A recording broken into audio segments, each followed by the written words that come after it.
It's kind of crazy what 2020 has done to me. I feel like I'm paranoid watching the kissing booth and thinking, you guys are not social distance. Oh my god, they kissed.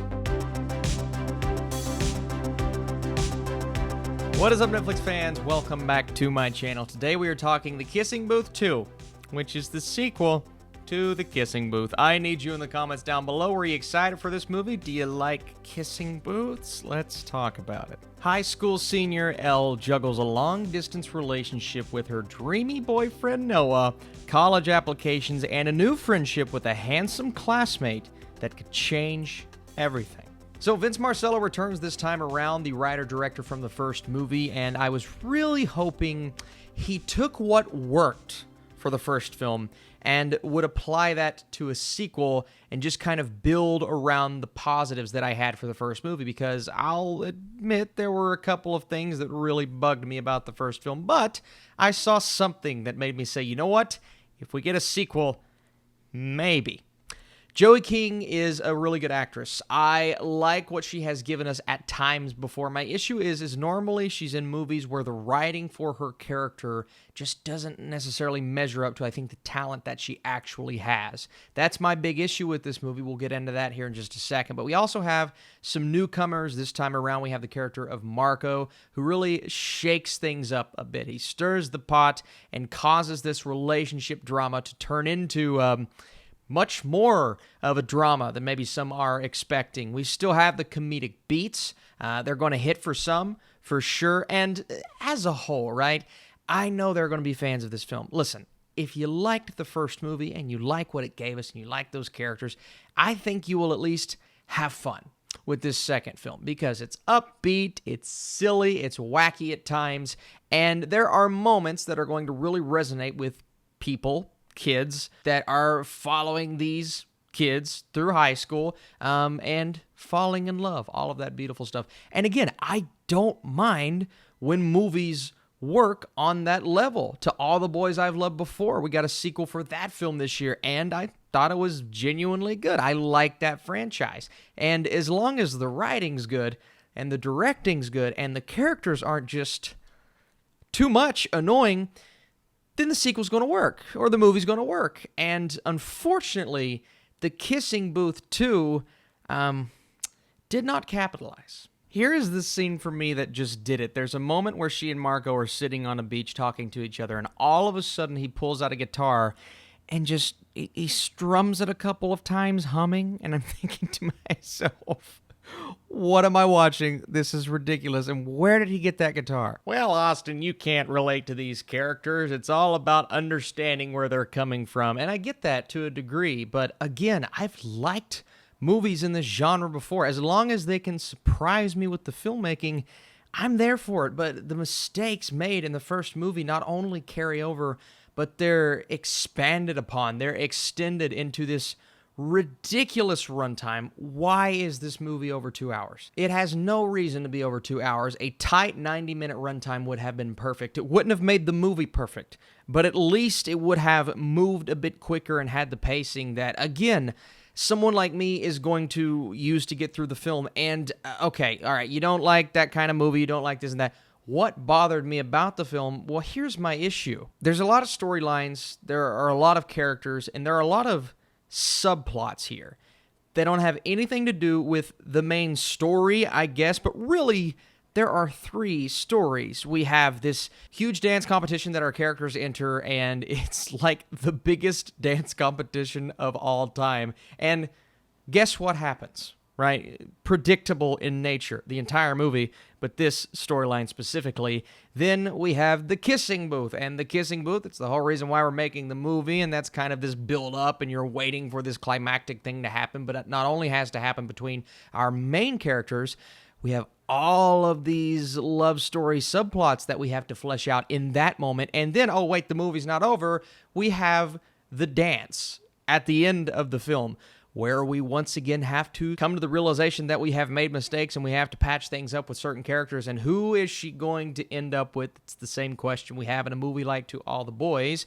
Is it our boy from the first movie, or is it the new character in Marco? And Sure, it's an underlying question that even makes someone like me curious, but it all comes down to how it's handled. And I look at this from a filmmaking perspective, and it is so cliche and predictable. I found myself struggling to enjoy it. And then you look at the main character of Elle, and it's just extremely difficult to be on her side with certain issues. And I understand to a degree why they're putting her in that position, because we have to create a story around something. But from the get-go, there's a moment where she accidentally, because we need something silly to happen, over the speaker to where the entire school hears her gush about this guy in the beginning of the film.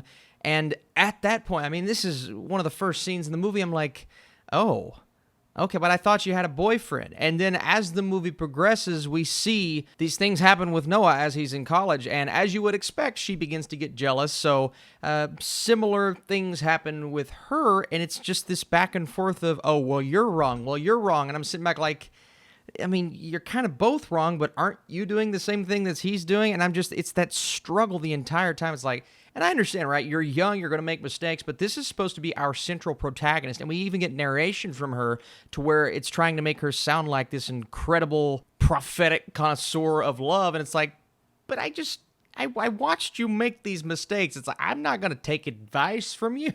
And everything is exaggerated. And I get it. Movies tend to do these types of things, but the basis of this film is supposed to be, you know, I can relate to this character and to this character. But even though we can relate to maybe the tropes of the characters, everything is so over the top. I mean, they enter a competition.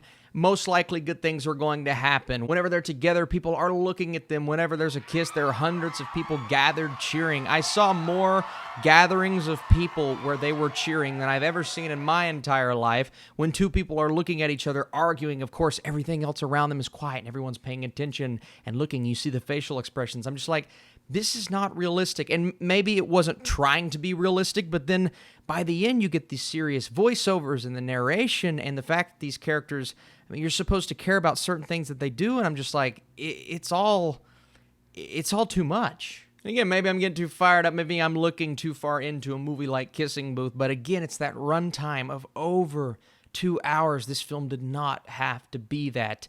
And I know, Austin, you're the worst. You don't know what you're talking about. You can't relate to these characters. This film will have its fans, and that is absolutely okay. I have guilty pleasures. I have movies on Netflix that I'm embarrassed to watch sometimes, but I'm like, you know what? I enjoyed it, and if you enjoyed it, again, that is fine. But the one thing that I wanted from this sequel that I was looking for as I was watching, I need a good payoff. I need that third act to deliver, and characters to at least learn from their mistakes and have an arc. But by the time we get to the end of the movie, what happens, maybe what you expect to happen, but you're hoping, I hope that doesn't happen. It happens, and I felt as if our characters, or at least the ones we're focused on, didn't really learn anything. Especially Elle, who I don't enjoy as a main character. Nothing against Joey King or this cast. They're doing what they need to be doing. And again, you're going to find some entertaining moments. But the Kissing Booth 2, unfortunately, did not really meet expectations, if I had expectations for this sequel. But I need you in the comments down below. Did you enjoy this film for what it was? Are you a fan of this franchise? And again, that's absolutely okay. And be sure to get in that comment section and smash that thumbs up button. If you like these Netflix reviews, I give them to you every single weekend. But in terms of a score, yeah, I personally have to go low. I have to go 20% for the Kissing Booth 2. It just, it didn't really do anything in terms of character development. It was way too predictable, over the top. And, I mean, Netflix will get good viewership. So that's good, right? Hey, by the way, video's over, by the way, if you don't care about this part. But I did want to do just a tiny little pitch. Speaking of Netflix, of some stuff we are doing over on the Patreon page. I have mentioned the Netflix watch parties before. This weekend we are doing The Irishman, so come on down, bring your popcorn. It's going to be a long one. We are going to take a break or two just because the movie is about 3 hours, but watch parties are sweet because we get the chance to talk about the movie as we are watching it, and I encourage you guys to go over there, at least check it out. And I also just talked about, speaking of romantic movies, some of the greatest of all time, the Before trilogy. So I encourage you guys, check that out. Thank you guys for watching this video. What are you looking forward to this weekend? Lots more movie reviews and videos coming, and stay tuned because possibly a live stream on Sunday. We'll have to see. You guys are the best. I'll see you later.